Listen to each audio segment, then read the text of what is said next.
Hello, and welcome back to part two of the chat with Jeb Johnston and 100% bloody damn real with Ruby. So, this whole podcast, all up, was meant to touch on why it's not just about calories in, calories out. And if someone just says it's a calorie deficit or eat less, move more without actually explaining anything further from that or how to achieve it, or if you have been struggling and that's all you get fed, you need to give those people the boot. And this podcast, All Up, will tell you why. As you do to take over our country in war, anything you do becomes a passion.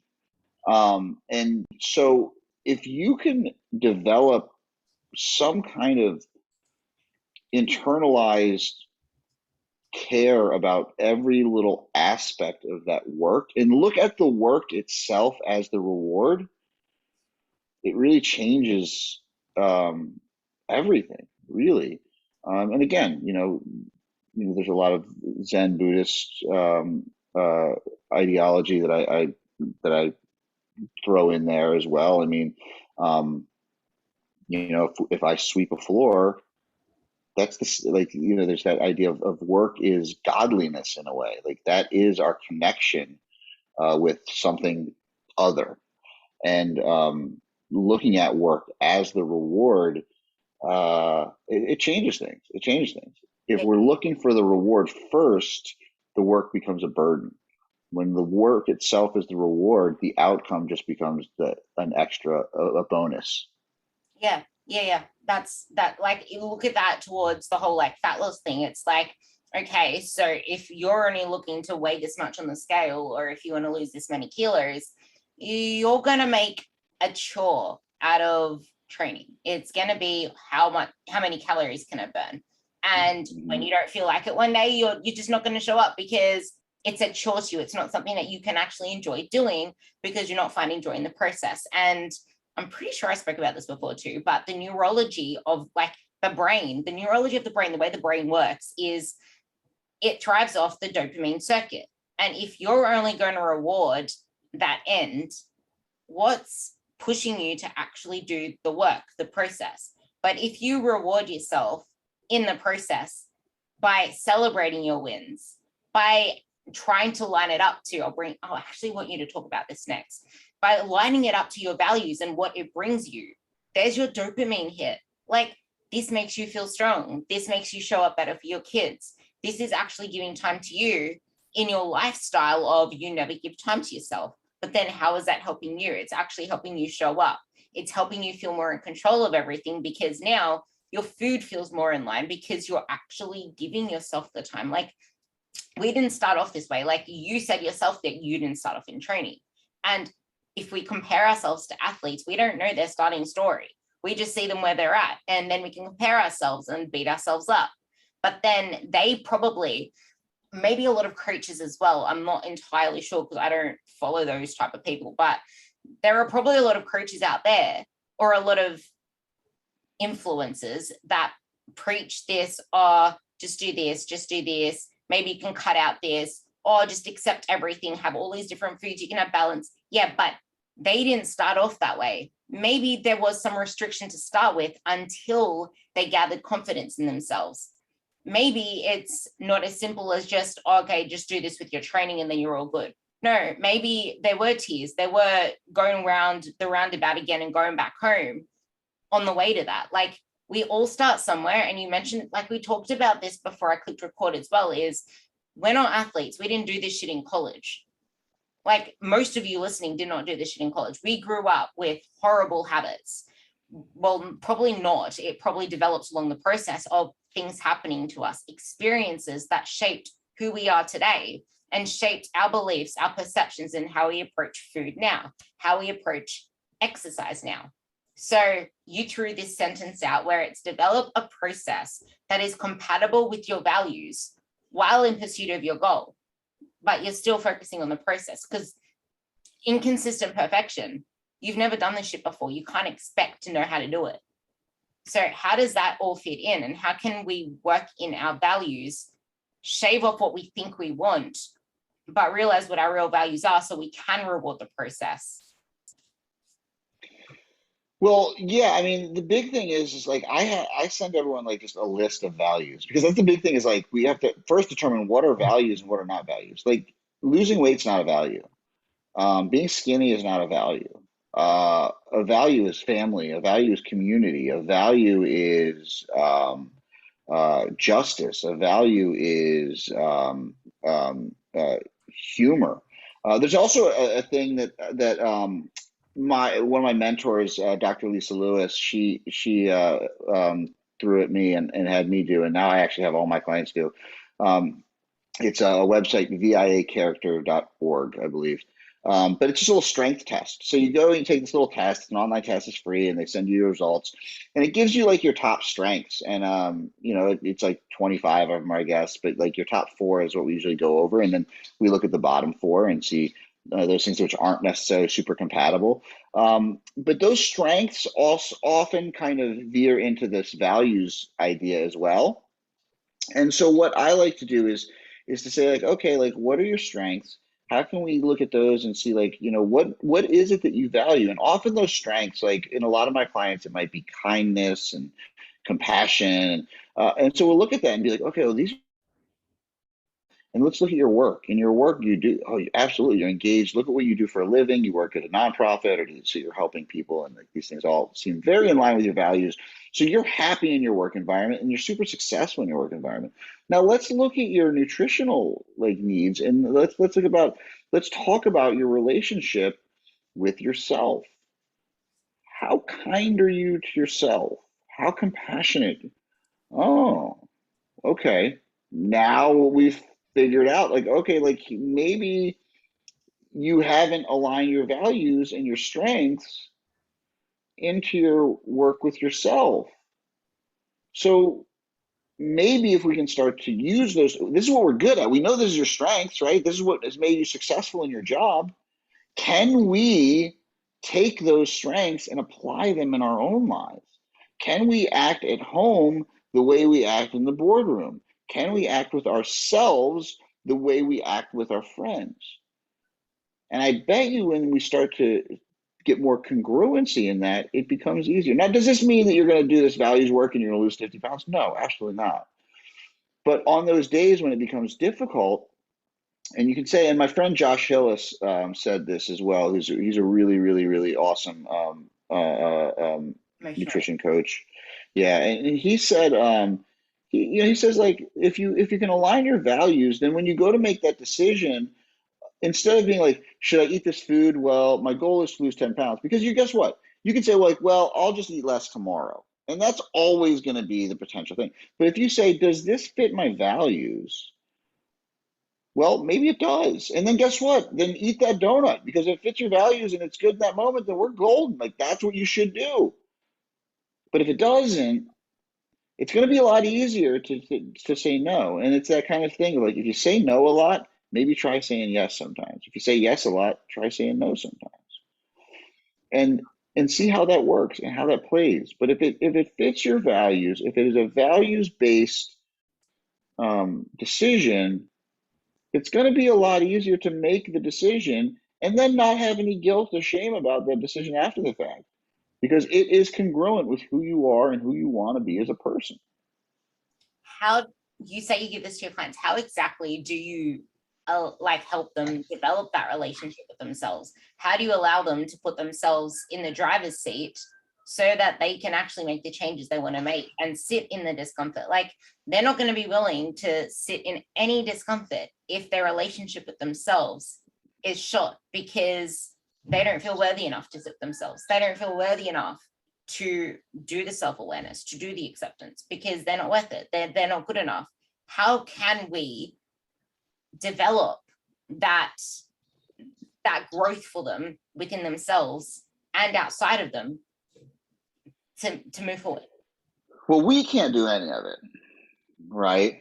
We just have to give them space to do it for themselves. That's the first lesson of coaching, is that we don't do anything. Like that's, like, my favorite is like feel like, oh, I'm going to change. You're not changing shit. Like you're allowing other people to change themselves. Like, to say that you're changing things, like whenever a coach is like, I change the world, or I'm going to say this, I'm going to change these. Yeah, you're a narcissistic asshole. Like you're not doing any of this stuff. A coach is simply there to help guide someone on their own journey. They're changing themselves or they're changing their environment. They're doing all the pieces. And so for me, it's really first of all, just talking about relationships, like communication, like every single thing that we talk about, like we talk about, I to me, so my whole philosophy, the basis of everything, kind of to me, my realization, like the meaning of life in reality is it's just our relationships, um, because nothing else really matters. At the end of the day, at the end of our lives, like we're like nothing really matters, not to sound like a nihilist, but the things that matter are relationships and how we interact with other people. And at the end of the day, um, having those things. And guess what? That relationship with ourselves, that relationship with our food, those are all legitimate relationships. And so just talking about that and saying like, like this is something that we want to work on. How do we deal with other people? Like how do we, a big thing that I talk about as well is again from DBT is this idea of, do you want to be right or do you want to be effective? And when we're dealing with relationships, when we're dealing with interpersonal development, a lot of times we have to stop worrying about being right if we want to get what we want. And that's a really hard thing for people to wrap their head around. Because what you'll say to someone is like, let's say they're talking about, not even about a relationship with ourselves. Let's talk about a relationship with someone else. My husband and I are in an argument. Okay, so this is what I want, this is how I think I want to approach this. Okay, well, let's just like, just out of curiosity, what are you looking to gain from this argument? Like, even if you're just having a talk with your friend, right? Like, let's say your friend's in a pissing match with her boyfriend. She's like, I'm gonna do this. What do you want to get out of that? Well, I just want him to apologize. Okay. So you're gonna do all these things that are just gonna piss him off and probably just make him shut down and start a fight because you want an apology? Well, okay, well, I kind of also just want to make a point. Okay, well, so let's figure it out. Do you want the apology or do you want to make a point? Because if you really want the apology, like, if you've ever worked in customer service, it's like, hey, you might just have to eat shit for a minute and then you're going to get the apology. If that's all you want, there's a lot easier ways to go about this than to start this whole fight, right? So we do it with ourselves too. If all we want is an outcome, why are we doing all these other things? Why are we punishing ourselves and doing all this stuff, flagellating, doing something that is really just creating a bigger problem because we want something that we could just make it very easy and say like, okay, here's all I have to do. And so I think just having that conversation lets people start to realize that, oh, the way I treat myself is a relationship. So why don't I try to do the same things to be effective in my relationship with myself that I would try to do to be effective in my relationships with others? Well, I've never seen it that way. I can probably use myself again just as an example of people. So in all the relationships I've had in the past, I used to avoid confrontation. I avoided argument. I avoided anything that did that stuff. Like that was very common. Yeah, that was my avoidance. Like I can't recall any argument I've had. If people know me, the only person I've ever really had an argument with is the brother that doesn't live here anymore. But I've never really argued with anybody before. I don't like anger. I don't like experiencing anger. So I don't do that. But in return from that, I was always like, that held me back in the past from actually doing the hard thing because I didn't want to have that confrontation with myself. I didn't want to face the opportunity of getting into this mess that you're talking about and sabotaging things worse for myself. So the way that you go about all these relationships, question it with yourself and how that shows up in the way that you move forward, the way that you see food, the way that you do all this other stuff. Because if you're always trying to put up a fight in order to get an outcome, then you're going to be someone that just does not want to accept and then want to get better, I guess, as well. But you're just not going to move past that pain point that constant sticky stuckness to get to where you want to be. And then on the other end, if you're someone that always avoids that, you need to start trusting yourself more. You need to actually experience that for yourself to get to the other side. You wrote this, I love it too much. As you said, the process is much more important than the outcome, because you'll grow into the person you want to be, because it teaches us who we are, what we value. It teaches us how we learn. And that, like, I'll do better next week. That's an awesome sentiment, but it's we should all strive for better. Like that's what we want to do. But it's also meaningless, because what are you doing right now? What can you do today? What specific actions? Like, I will ask people that question, like, oh, I'll do this. Okay, cool. Now, because I've had people ask me the same question, now I'm like, okay, cool. So what exactly are you going to do? What time are you going to schedule that in? And it's just silence. They didn't think past the whole, I'm going to do that today. You need to make things solid. If you're not going to give a set time, if you're not going to partner it with another habit, what's to say it's going to happen? All well and good to have these intentions of, I'll do better next week, I'll do better tomorrow. Okay, how? And then you just get silenced, and it's just like, okay, I'm still waiting. You can double tap my comment all you want, but I'm still waiting for an answer. How are you going to do it? What are you going to do better next time? How are you going to actually break through this situation? Set yourself up for success by being specific with your change. Don't let your goals fall away for a lack of focus. You need to make them real by having these action steps. Now, finally, I can talk about what I've been wanting to talk about since the start of this, and that's this chain analysis. This chain analysis to actually give people some practical takeaways. So we have this triggering event, or we have this environment, or we just have this habit that we like to just blanket it with. How exactly can we move from this thing, this elephant, this I hate you, you're holding me back, to actually getting to that outcome now?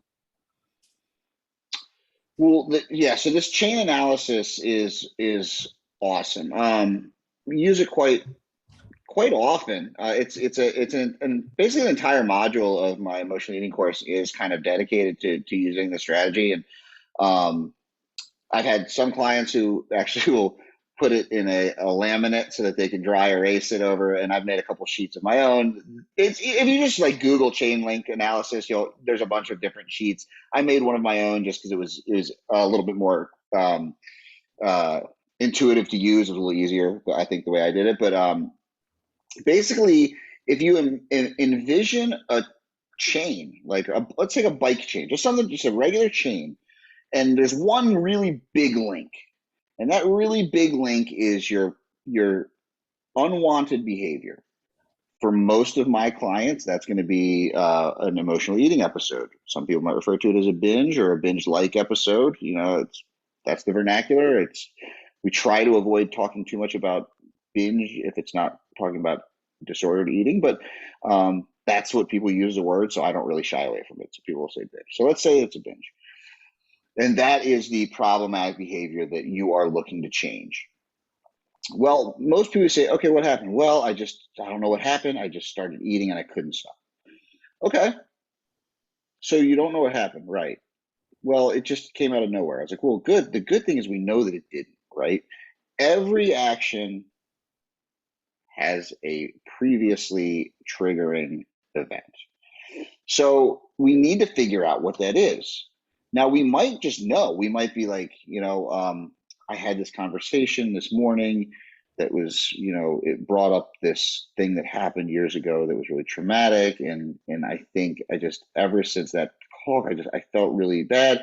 And then at the end of the night, I was just tired, and I didn't have any back to that willpower. I had no willpower, and I went and do you guys have Oreos in Australia? Warriors. Oreos? Oh, yeah. Oreos. Cookies, okay. Yeah, Tim Tams as well. Tim Tams are probably more Aussie. So Oreos are Tim Tams, right? Like some delicious, like just crack cookie, right? I got into the bag of those things and I just went to town. and for me, it's always Oreo because I can't stop eating Oreos. So I use Oreos for everything. Like that's always my that's always my when you're talking about food that's like crack, it's always be Oreos with me because that's I cannot control myself with them. So my client she's in the Oreos and she can't, so okay, well let's figure that out. Okay, so we know that triggering event. So now let's figure out first of all what were our vulnerability factors that led to the triggering event. Well, I didn't sleep very well, and I skipped breakfast because I was in a hurry, and I just figured, whatever. I'm trying to cut calories anyway. So, ooh, okay, all right. So we know that now we're in a vulnerable position. So that triggering event, which some days could have just been no big deal, not a big thing. Today, it really got to us. So what happened now between our behavior, our unwanted behavior, and that triggering event? Let's create a chain. And so let's look at the chain of events that led to that. Well, right after the triggering event, like what happened next was I was really in a bad mood and I had to take the kids to school and drop them off. And the line for school was really long. And this lady I hate was honking at me. And so we'll just link that and we'll talk about, okay, well, in this moment, was this a behavior? Was this an emotion or was this a thought? Okay, let's figure that out. And we want to be super detailed. And then if we can connect that triggering event to the unwanted behavior, we can start to see, is there anywhere in this link of events, any of these links in this chain that I can take away and replace with something else? And we want to just break that chain, right? We want to break that cycle. And if we can figure out how to do that, even just the awareness of realizing that we were vulnerable, we had a triggering event, and then that led to our unwanted behaviors, that alone can be a way to break it. But if not, we'll find out like, okay, hey, where can I fix this? And a lot of times it's a mindfulness practice. A lot of times it's something like a pros or cons list. I talk about something called opposite action, where you just do the opposite thing of what you think you should do because instinctually you just tend to do a shitty thing in that moment. So it can be any number of things, but it's just a way to take this overwhelming event that seems unstoppable and uncontrollable and break it down into its smaller pieces so we can take those bite-sized managed chunks and start to figure out how to kind of start to chip away at them. The other thing with it is, other than just being this way to like write down everything and kind of lay it out there, my mother, so dialectical behavior therapy is something I came to realize that it was very helpful in skills-based awareness, and there's a lot of tools you could use. So I was asking my mother about it, and it turns out that she actually spent 2 months in a mentorship with the woman who created DBT, and my mom's actually one of the only clinical directors of DBT on the East Coast, which I didn't know. So my mom actually helps me a lot with this stuff, which is like full circle. I avoided everything my mother told me to do for my whole life, and then as my 43, it's like, hey mom, can you help me with my homework? But she uses it a lot with her patients, and she's found that it is double duty because it's also kind of a pain in the ass. So when you have to fill this thing out every time you start to, before you engage in that unwanted behavior, you might be like, I'm gonna have to fill out a chain link analysis after this. That's gonna be a pain in the ass. And it's just one more little thing that helps you to pause before you jump into that behavior. So and that's why it's so important to pause, but people just don't want to do the pause. Well, right, because how do we really pause? Like, it's like the whole pause idea is great, but if there's no break in the mental action, there's just no reason to. So if we can create roadblocks almost to our unwanted, because we can create all the roadblocks to the behaviors that we want to do, right? So if we can create some roadblocks to the ones we don't want to do, it's going to do the same thing, and it just causes you to like stop for a minute and go, like you said, like, I mean, pausing works. It's just how do we get there? And so we can create these kind of like autonomous pauses. I love that so much. I'm writing that bit down right now. You have these roadblocks on the way to where you want to go. You need to put them in place for what you don't want. And that's that, like, overwhelm will always be there. And it's something that I've used and still use to this day, because I'm constantly getting overwhelmed with all the things that I'm developing for my team. So if it's all in my head, I'm not going to be able to actually function as a human being. So I need to put this shit on paper. I need to actually start writing to-do lists. I need to have a to-do list that has pretty much everything that I want to do, then shove that away, and then get another to-do list that has the most important things. But like, overwhelm will always be there until you break it down. The breaking it down is the hardest because we're too busy living in our head and saying we're too busy. You need to be willing to actually do it. And yeah, okay, cool. So you might write the same shit over and over again. You might be a bloody record on repeat, but that's okay, because at the moment it's just the awareness. It's just that, okay, I'm recognizing this. We can keep writing it over and over again, because in the process we're learning more about ourselves. We're growing in the process, and we can also learn what not to do, because learning what not to do is also a very important thing. And it's kind of the way that I've learned a lot of things in my life. It's seeing things that I don't like and saying, okay, I know not to do that now. And that's made me go in the opposite direction, because I've seen more of what I didn't want to do than what I wanted to do before I got to seeing more of what I wanted to do. Like, that's how I got to where I am now. Like, because I'm a complete polar opposite to my brother. And I grew up with that. And I did not want any of that. So I learned what not to do. I learned all the things that are going to get me the negative outcomes that were there. So instead, I had to think, okay, so how can I avoid this? How can I avoid this? And it's as soon as you break down that how, but you also mentioned it's not just figuring out what it is that leads to this trigger, this response. You need to actually realize you're human. You need to dig into the emotions behind that and actually ask yourself how you feel. Yeah.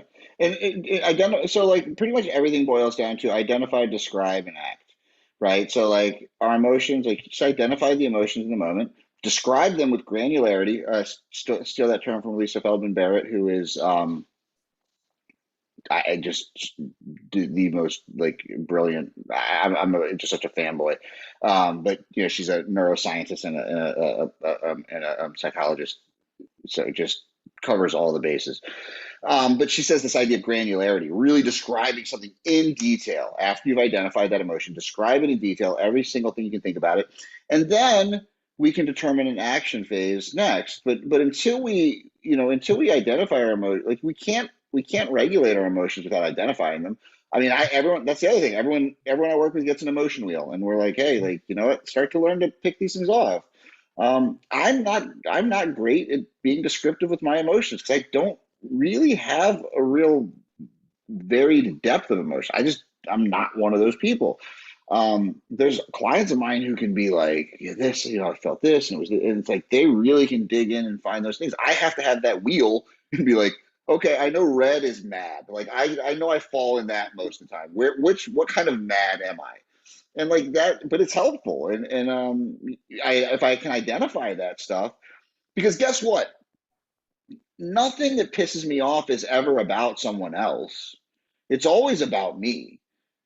And once I can be like, oh, I'm angry about that because it brings up this feeling of something that, I have, and then it's like, okay, I don't really have a right to be angry about this. Oh, whoa. Okay. This is something that is the best takeaway for this whole podcast. And it's that bit that he just said then, because we do not see things as they are. We see them as we are. And if we are getting an emotional response to someone else's behavior, or we're saying, oh, but this person is not not seeing me as worthy, or the way that other people treat me make me feel like I'm not worthy enough. I'm like, yeah, but that's because what they're doing is making you feel less of you. So what can you do to feel more of you? I guess the summary to all of this can actually be what you would do in that situation where someone's perceiving it that way and they're realizing, okay, it's a reflection of my relationship with myself. I know I'm not worthy because these people are treating me that way. I know that I'm not capable enough. I'm going to fail because these people are expecting me to fail. They're setting me up for failure. How can we actually then set ourselves up for success, tying up this whole conversation to actually moving the needle forward? Well, I mean, I think just off the bat, it's that self-awareness piece that, if you want to see, if you feel like it's other people that are, nobody's doing anything to you, right? Like they are, like, I mean, one of the things that I come to a lot is that um, we're not responsible for what has happened to us, but we are responsible with how we react to it, right? Like we've all had shitty stuff done to us. We all are products of trauma and history and emotion, and that's that, and we can't do anything about it, right? Like that's not our fault. It's not, our we are not at fault for those things, but we do, like, it's that comes down to that thing of like, um I could have had a really terrible life or all these terrible things. That doesn't give me a right to treat other people like shit, right? So how do we move forward from that? It's like, okay, my every single emotion, every single reaction that I have is about me. It's not about someone else. And I think if we start to accept our innate narcissism, we can start to move away from it and understand that are naturally going to run everything through a lens. As you said, um, it's not the way that would you say it was, it's not the way they see us, or it's the way we We don't are. see the world as it is. We don't see people as they are. We see them as we are. Right. And so I think that's such a great phrase. We see them as we are. And we see ourselves as we are, right? And so uh we react. And instead of reacting, if we can just start acting, I think then that can help. But again, and this is why I talk a lot about mindfulness. It sounds, I'm like, trust me. I mean, like, listen, I'm into jujitsu. I'm the least like hippy dippy dude in the world, but I'm a little bit hippy dippy. Like I'm like, I'm big like science guy and not really into. But at the same time, like, we were talking about my friend Ben House. Like, what is the big thing that Ben and I do when we get together? Well, guess what? We meditate almost, usually every day if we can, like, or if we don't, we're talking a lot about, Ben is a very, very, very accomplished, his dad is actually a Zen Buddhist, monk or priest or whatever you call it. And, so we do a lot of that, and it gets a little hippy dippy, but it's really super helpful. It really helps us manage our emotions. I didn't know that about Ben because I was introduced to him through my mentor, Luke Lehman. I don't know whether you know him. Yeah, I'm a leaf. Yeah. Yeah, he's my mentor. Well, yeah. And something that you'll see exists among a lot of the top people in our field, especially like those that actually are successful, is that they didn't start there and they were willing to fail. Like they failed on their way there, and they recognized when they needed to change their opinion on something. And to sum everything up from me before I hand it over to you to sum it up is the quote that you said, do you want to be right or do you want to be effective? Like, do you want to stay stuck in your rightness or the way that you view something? Like you want to say that this way, like this is just how it is, but you need to actually change something in order to see the change. Like you will never get to that effectiveness of moving forward if you're going to keep saying you're right now, or you don't need to change, or you you need to change, but you're too busy being right. You're too busy comfortable. I'll let you sum it up in the most actionable way to get out of being stuck and realizing that, like, this whole conversation, like we could have spoken about how calorie deficit is the way to getting your results. And I used to be that person. I used to be someone that said calorie deficit. Like I would see posts come up and sometimes I like reposting some stuff that I say, but there's so much of it just saying, oh, you just need to be in a calorie deficit. Mate, this whole conversation has proven to you that there is so much more than just a calorie deficit. There is so much more. And you could say calories in, calories out, but what does that really matter if the calories out equation is always going to be stuffed up because you're too busy stress eating, or you're so stressed out that your body just isn't actually burning effectively like it used to? Or if the calories in is so sporadic because you can't control your eating. That's got nothing to do with knowing, I already know I need to eat less, move more. You can move all you want. You can eat as little as you want, but who's to say that, like, anyone can do that for a day? A lot of people can do that for a week. Can you do that sustainably? Are there going to be these other human factors coming into it all? So I'll let you sum it all up. And if you want to plug anything at the end, aside from the fact that I'm going to try and find the link to your newsletter and your podcast below. I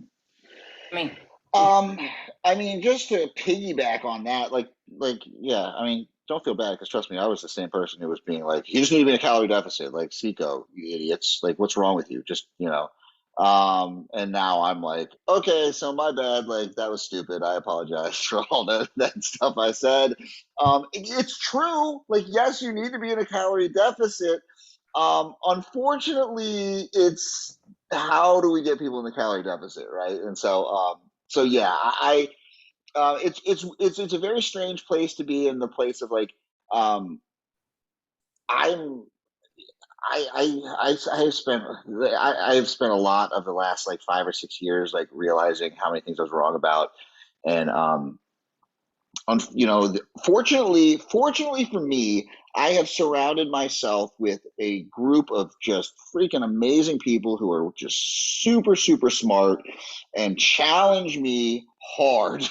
Like I have to think about everything that I put out there because I'm not worried about trolls. I'm worried about my friends because my friends are going to come at me way harder than anybody else, and they're going to poke it hard. So yeah. So like I'm not like, I know that where that's gonna come from. But then I also know those same friends are gonna send me their stuff to be like, hey, what do you think about this? And that builds a lot of confidence. But that said, like I make fun of, I meme about like people that just say calorie deficit. But the reason I do any of the things that you see me make fun of, it's because it's something that I have done. So I'm making fun of me in particular. So just to piggyback on that, but how do we move beyond being stuck? I mean, if I could answer that succinctly, you wouldn't be able to. We would. I don't know what. I would be very wealthy. I know that. I know that. That's actually perfect. That's the thing. Like, there is no one way. Like, you'll see someone put out advice on Instagram, and hey, it's perfect, but just not for you, for someone else. Like, there is so much nuance to every single bit of advice there. So, and that's just it, right? Like within my own practice, it changes all the time. I don't know what it's going to look like in 3 years. I hope that some of the things would say, but I also hope it looks very different, because if it doesn't, my biggest fear is being stuck. My biggest fear is being in the same place in 5 years that I am right now. So that is a motivator for me, right or wrong. I can't say that that's a good thing or a bad thing. I don't know, but I think it serves my clients well, and I think it serves me well because that's the type of personality I am. But I think that in order to feel unstuck, we have to feel. So we have to start to get more in touch with being present. I'm going to come back to this mindfulness piece. Like, what, within Buddhist, secular Buddhism, there's this kind of idea of like, anxiety is living in the future, depression is living in the past. We can't really be happy if we're stuck in either of those places. People fear being stuck is being stuck in right now, but they're not even living right now. And so I think the key to getting unstuck is learning to live by learning to live in the moment. And I think if we can do that, the other stuff kind of falls into place, right? it does.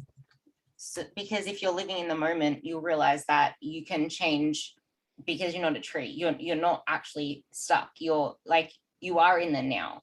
You're only stuck if you have that future in the past in your mind, like overtaking the fact that you aren't in any of those places. And it's what you do right now that you'll see in 6 to 12 weeks. It's in 6 to 12 weeks, you will be a sum of the habits that you did now. Like all of the habits that you're implementing now will be shown in 6 to 12 weeks. That is when they'll start to show up. And then consistently over time, it will lead to whatever outcome.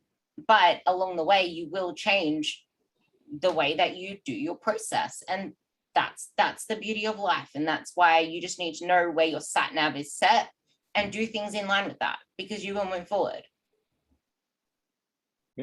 Yeah. So I will leave Jeb's Instagram below, and I'm going to grab the link to his newsletter because I know he has one. I don't actually open my emails, but I've seen it pop up daily now. So he's gone from not liking, he never used to like his writing before. I'm pretty sure I heard that. And then you decided, I'm just going to start with writing one little thing. And then from there, he's got a daily newsletter. So it all starts somewhere. Yep.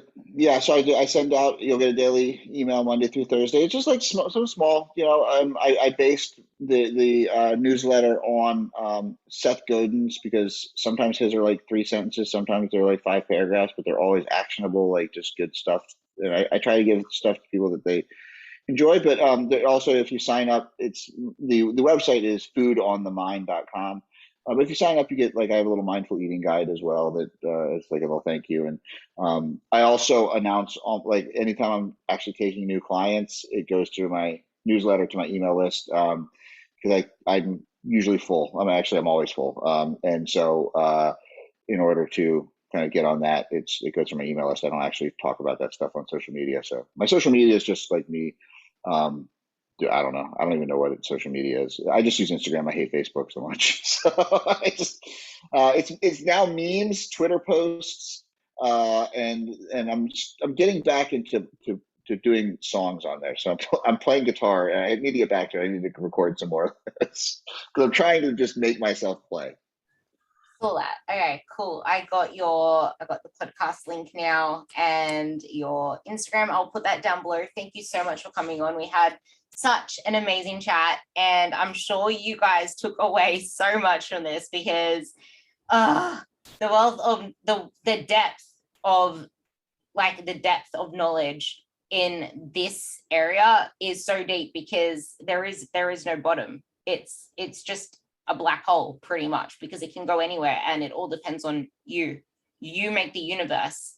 You decide on your black hole. You just need to go far enough into it to find the good shit. So yeah, thank you for coming on, and thank you for listening to the podcast.